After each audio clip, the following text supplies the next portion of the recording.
And if you're one of those people, yay to you. We've got a lot of people out there that don't even have a consciousness about what they want. Where, you just going from day to day doing what is before you to do. No shade on that, right? No shade on that.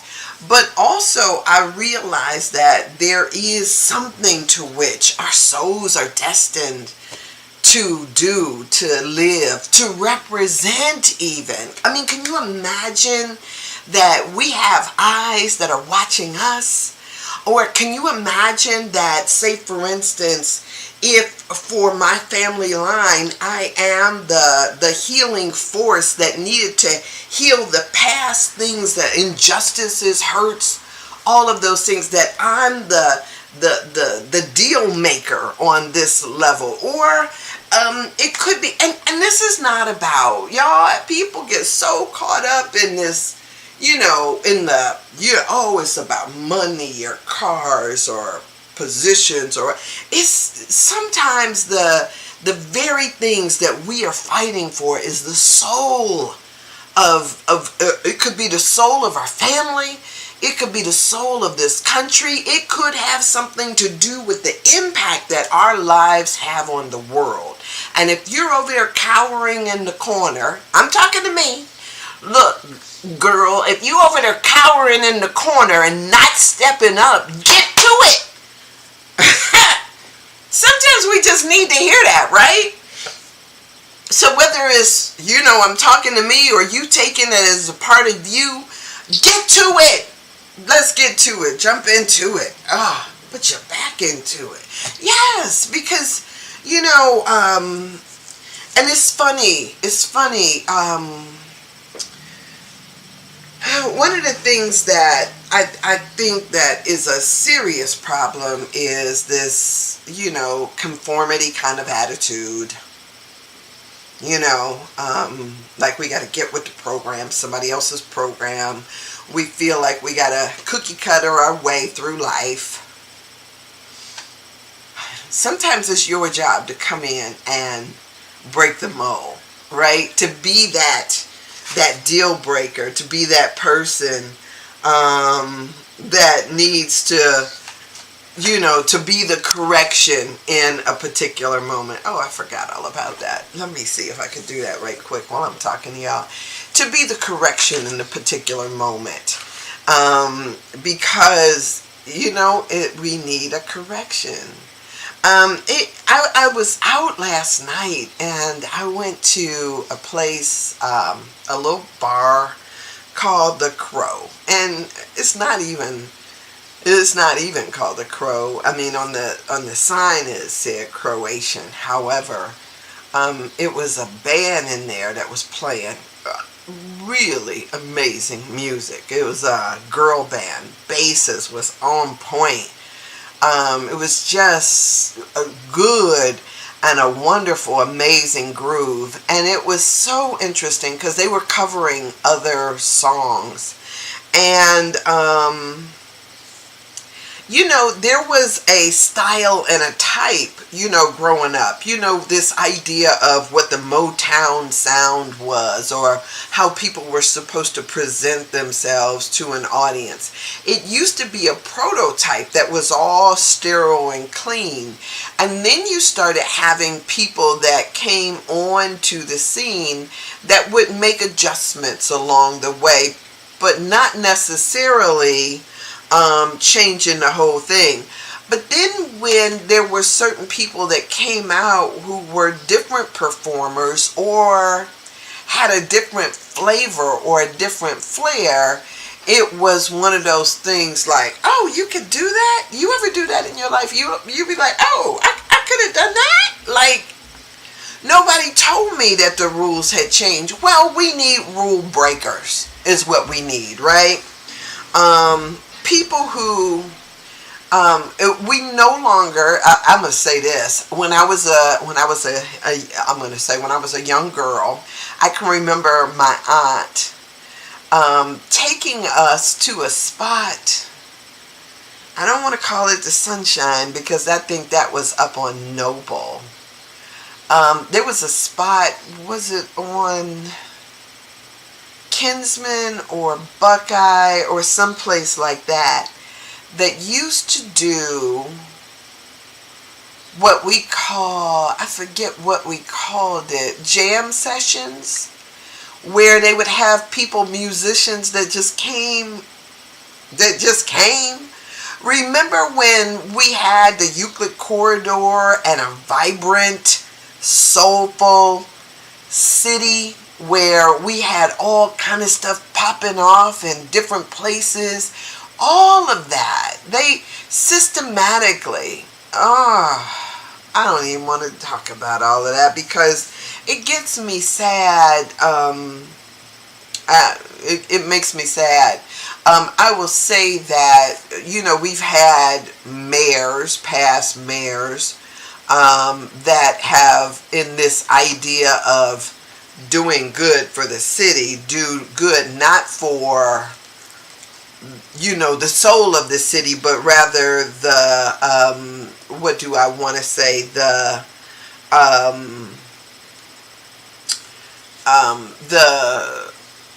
people who want to come into the city. They started all this stuff about making it family friendly and all that stuff. Y'all know it happened under Mike Way.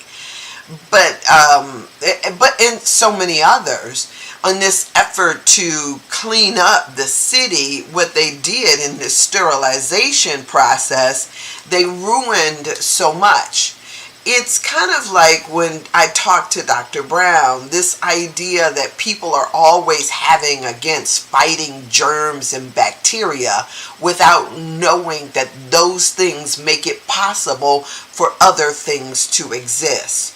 So in their idea of cleaning up the city, getting rid of the seedy element, they got rid of so much more. In part, the whole personality shifted, right? And some people want to say, oh no, it's not going on, but apparently you don't remember the way it used to be. So there was this bar that my aunt used to go to, and you could go in and sit back. People were smoking, of course, and but you could go in and sit back and somebody be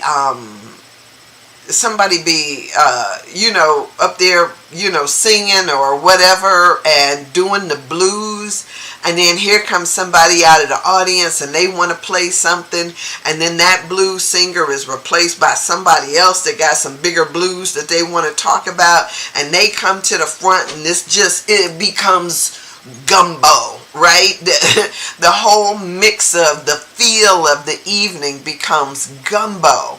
And it used to be so amazing.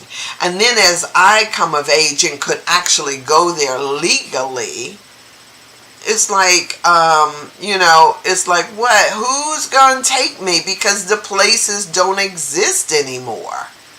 Oh my gosh. And so sometimes we have to think about that. There are parts that, there are things that make it possible for other things to occur. I'm still trying to get this, I'm still trying to email a report. Give me 1 second. And I'm on the hunt for it. It's like, it's got to be right here. That's 22. And it's got to be right here, because I did it, I shared it,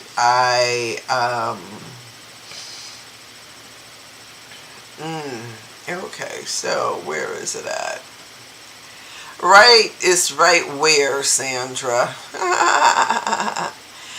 There's a part, I guess I could just switch it to search by date and then the most recent one come up, huh? Wait a minute, let's see, that would be, it wouldn't be the June report, it would be the April report, which would be the last one that I did. May. So, here we go.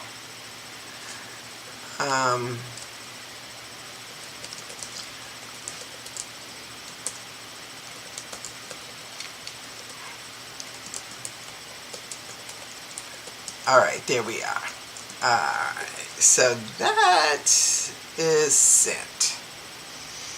And let me just do that again.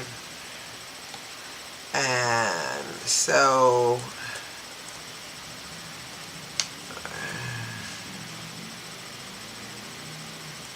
okay, so you will be reporting June 1 through 30.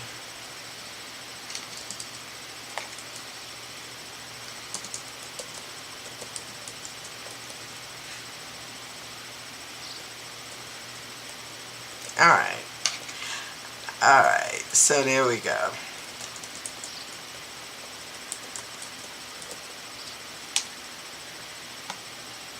All right, and I am back here. Hey, hey, hey, hey, hey. All right. So sometimes we are in an effort to make things all clean and nice and pretty. We get rid of some stuff. As a matter of fact, I don't know why it is that we have this idea that what's natural isn't good. Somebody told us that.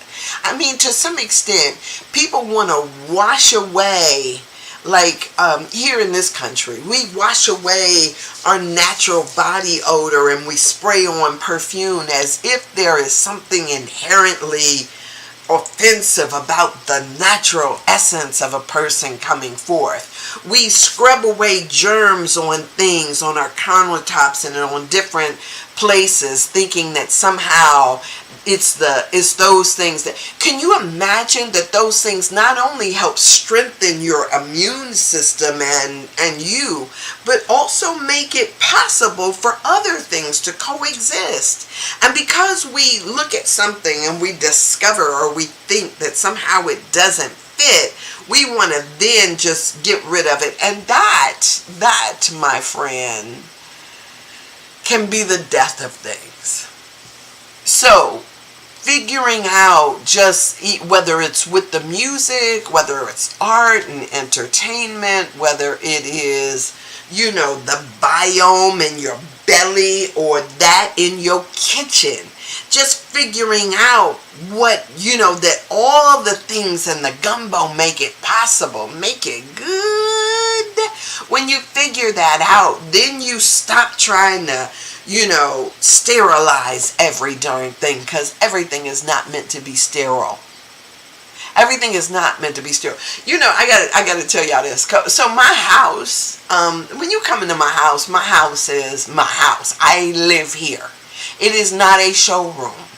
It is not for you to say, oh, I really like the placement of how you arrange things. I live here, right? And so I even have to remind myself that my house is not like a place where it is on display for everybody else to approve of, but it's my space. And in my space, it should smell like, feel like, be like me. And so this idea that I need to make it acceptable for the outside is like, what? Whose interest am I operating in? Am I doing this for my comfort, or is it, for somebody else's? So surely we know that there are times, because we see shows like Hoarders, or we see shows like, different things that show us that there is environments that people can live in that are unhealthy, right? But that is not what we're talking about. We're talking about people obsessing over things. So, your relatives are coming into town and now you want to do the white glove, trial thing around everything. Guess what? If somebody is going to reject you because of what your house looks like, they've already rejected you in mind. As a matter of fact, I would actually put out there that they reject themselves, because they can't even accept what is natural. not to themselves, not to anybody else. It is this whole thing. So I don't know. I think that there needs to be some pushback on the ways, the concepts that we use, the face that we show to the world, right? There needs to be a place of self-acceptance and expression and say, you know what, as imperfect as this might be, it's me. It's me. Oh, could you imagine? I used to tell people that my home should be like almost like my womb. Like this is the place where I dwell, the essence of who I am. And sometimes it's a little messy. Sometimes there's a little clutter. But ooh, you can find gold up in this mug, right? I mean, just. And so I just think that we really could be easier on ourselves than what we have been. I got a hair caught on my necklace. But we could be easier with ourselves than what we have been. And I just, for those of y'all that struggle with that, like I do from time to time, this idea of, the gaze, the gaze that is in judgment. Oh, her hair.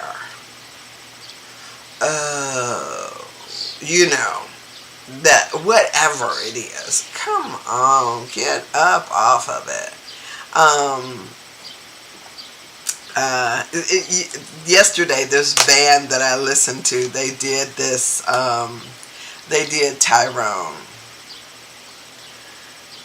You better call Tyrone. Call him.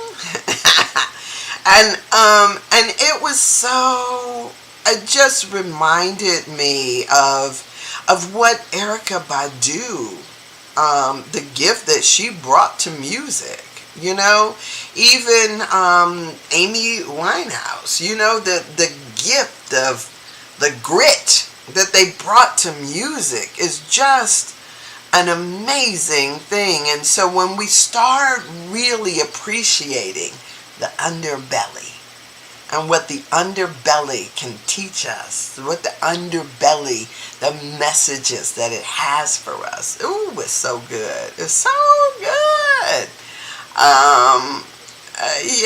Yay. There is, so I'm opening up the new Science of Mind magazine.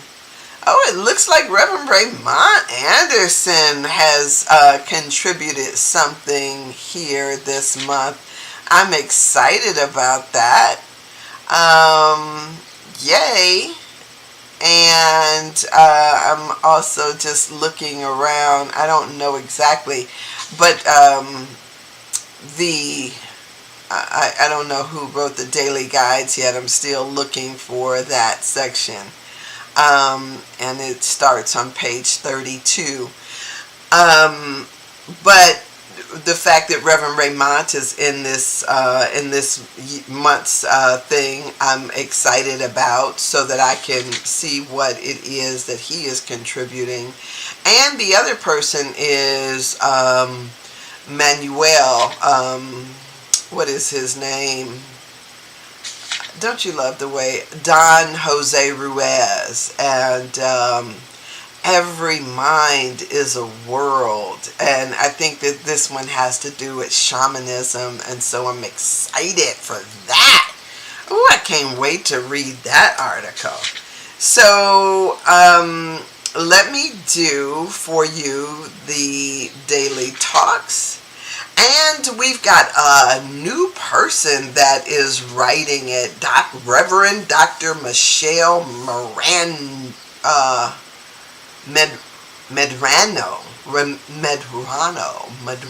I think, let me see what it says here about her.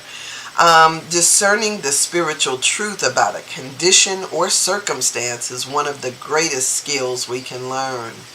To make this leap and reap the benefits, we must escape our attachments to our conditions and embrace greater spiritual awareness. This sounds so like where I'm at. So let's see. The journey is not always easy, yet it is well worth it. This month, she says, we will explore various conditions that both challenge and and imagine a higher idea, one that can support us in transcending limiting and uncomfortable conditions. So, from typing letters and answering phones, guiding 2 successful centers for spiritual living churches as a woman of eminence, Reverend Dr. Michelle Marano was destined for more than she could have imagined. At age 17, she was already on her path to a higher calling, one that the universe had chosen for her. She had been the bedrock in a New Thought movement for more than 4 decades, establishing herself as a force for good with an intense passion for teaching and sharing her wisdom. Marano today is the leader and minister of Mile High Church in Lakewood, Colorado. Wonderful, wonderful, wonderful. And then how do you say much without saying anything? So, Reverend Christy Hardwick, I give great thanks for the gift that you brought us last month.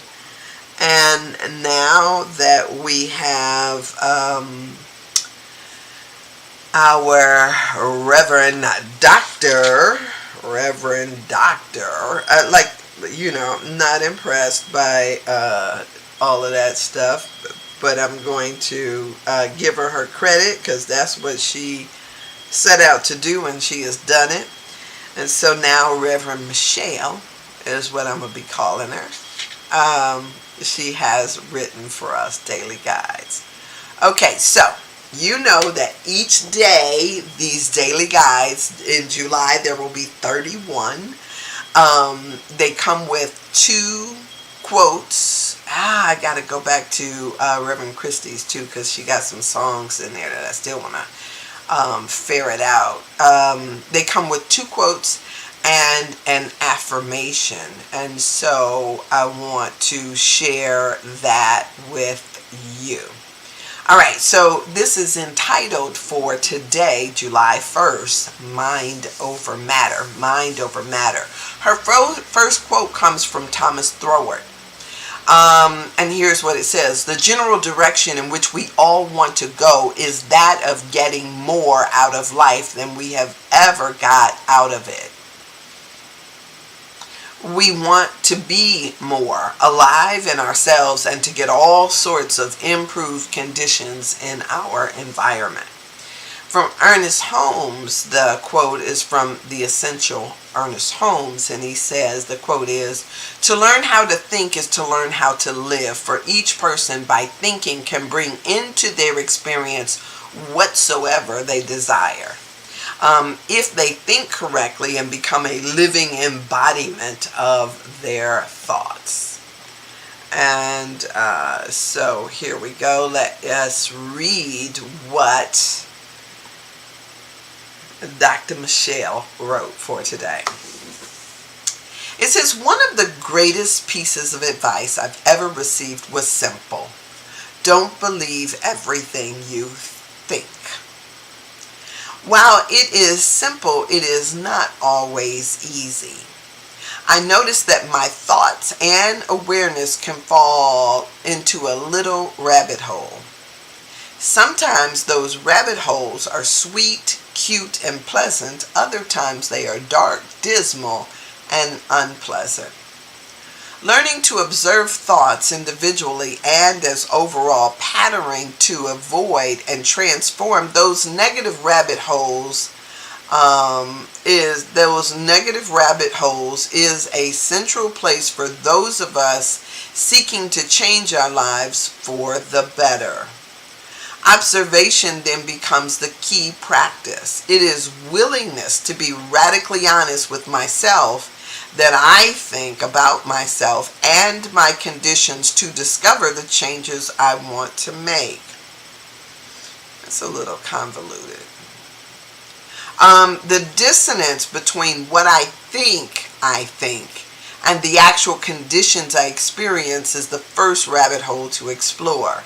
Upon further discovery, she says, I can begin to change the trend of my thinking and change the trend of what I experience. This is a cornerstone of our teaching. However, it takes awareness, honesty, and discipline to apply it to the conditions of our living. The first step is the willingness to see the truth of what I have been investing in with my thoughts, and thus building patterns of attraction that manifest in my experience. What I have not let myself see is usually what is winning out and creating the dissonance between thought and experience. So the affirmation that she puts with this is, transcending my old patterns, I am willing to see and be present to my actual pattern of thought. I will say that was circuitous and a rabbit hole. But let me see if I can bring some light into this, right? Some people, if they think it, they believe it to be true. You ever see somebody who is inherently jealous? They've got a jealous spirit, they've got a competitive spirit, and no matter what it is that happens before them, they bring meaning to the situation that may not be there. I have a little dog. And that little dog, the new one, is when I give somebody else, like my other dog, attention that I haven't given him equally, he begins to bark at me. It's my turn now. It's my turn. It's my turn. You have rubbed her, but you didn't rub me. You put a dress on her, but you didn't put a dress on me. You did this, and you didn't do it for me. And he may have the perception that he is being slighted. So many of us do that. We bring what we believe or what we think or an experience that we had, and we make it true in the situation. If you've ever been, if somebody's ever lied to you, or if you've ever experienced something, hey Desmond, good morning. If you've ever experienced something that you might bring it into every situation and think that it is true. If somebody, I often talk about how my brothers used to go in the refrigerator, and it didn't matter if your name was on it or that you had your, you bought it and you put it in there because it was leftovers. If it was in the refrigerator, they perceived it to be fair game. So hence, 20, 40 years down the line, you still have this feeling within you of somebody going in the refrigerator and taking your food. It happens at work too. You're always on guard for who's stealing my stuff or who's stealing my food. And sometimes it isn't even a real fear because ain't nobody else in your refrigerator, but still it comes up in you, right? And sometimes that thief can be time, because I meant to eat it the next day, but now 4 days later I smell it and it's like time has robbed me of my second experience. The thinking can be totally erroneous. What you're thinking and what actually happens, or what the actual deal is, can be two different, very different things. Profoundly different things. And so our thinking can be stinking thinking at times. So this idea that what you think is true, you have to ask yourself, is that really true? Did that person really just offend me? Or did I take offense to what was said? Did that person really just cut me off in traffic, or did they totally not even, they're in their own world? We take things personal that aren't personal. We go through stuff. Your thinking thinking can be so wrong. So to become aware of the places in you that may feel like certain things or may think certain things, then to look at that thought and recognize the thought is not dependent on this particular situation or person. This is a reoccurring thought that I've had. To be aware of your thinking means that now you've become conscious, or you're waking up to your true self.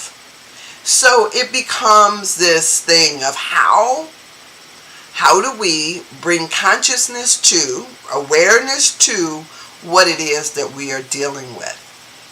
First thing is realizing that just because you think it doesn't make it true.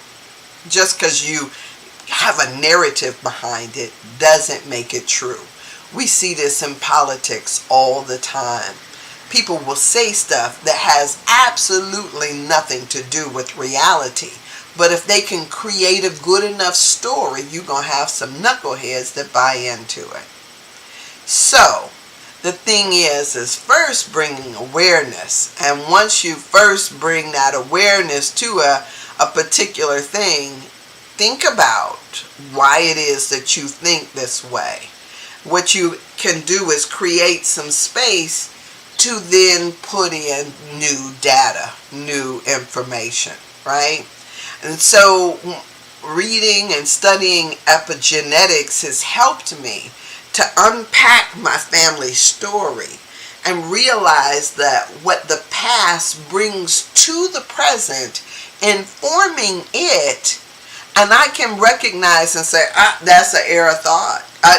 That's a thought based on this, or grandma so-and-so, or this, my experience, my great-great-grandfather's experience in this area. I can bring awareness to a situation, and that awareness can really open up things. So when I feel it or think it again, I can identify where that's from, and I can put in I can use my corrective lenses to see the truth.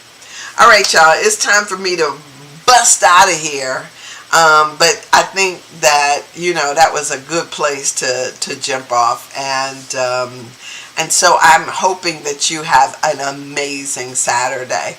I've got kind of a good little, rhythm that is going to happen today. But, I'm hoping the same for you. So with that, I'm sending blessings, love, and happiness your way. And I'll be here tomorrow at 1, which is what I do. Tomorrow at 1, representing Agape Renaissance Center. Charles, take away for the day. Put your back into it. That's your takeaway. Okay, there you go. Oh, hey, Charles. Wonderful to see you on here. Love and blessings to you, darling. Yeah. And you know what? It's funny because you popped up on here when I was talking about earlier the little seedy places that we go to. I remembered a bar that I went to with you over on Noble. And that was one of the places, too, that I was thinking about when I said that places used to have these jam sessions. And that spot was one of them that used to have some serious local jam sessions. And I went there with you for a totally different purpose or whatever. I think there was, I don't know how many of us it was, but good memories. So yes, put your back into it, babe. All right, blessings to y'all. And I will see you mañana, or when I see you. All right. Take it easy, and if it's easy, take it twice. Bye. Alright, thanks for watching, and subscribe, like or subscribe.